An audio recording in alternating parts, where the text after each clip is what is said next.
I found out I was going to be dropped from the morning news in the paper. The president of CBS News called me when I was thinking, what next? What will I do? Where's my career headed? And he said, we were thinking about moving you to the White House. And I was stunned, because that was the top post in Washington.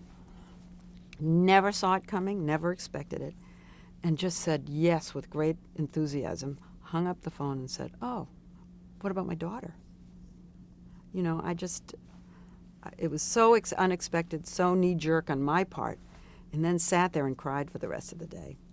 And my husband and I talked about it all night, and we decided we could make it work. And I accepted and went to the White House.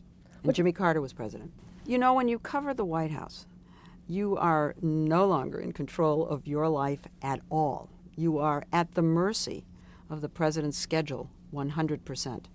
If he decides to pick up and take a trip, which happens a lot, I mean, a lot of them are scheduled, but I've had many occasions, particularly with Jimmy Carter, where we went to Japan.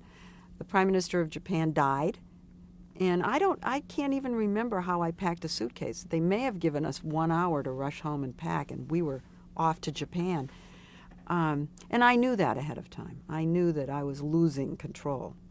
And that's very difficult with a young child. So I was worried about it. I used to take her with me a lot.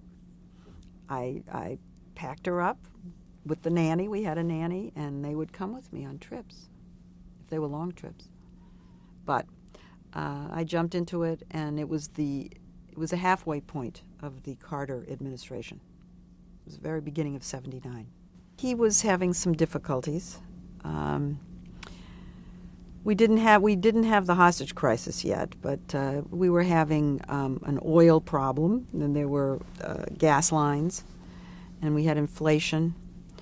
He was, as Ted Kennedy had said, lurching from crisis to crisis. The lights were on at the White House every night, deep into the night.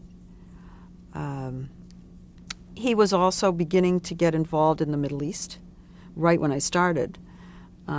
When he eventually went on his Middle East diplomacy and shuttled back and forth, that was just starting when I got there. Begin was coming here, Sadat was coming here, he was going there. So that was a big story when I first started.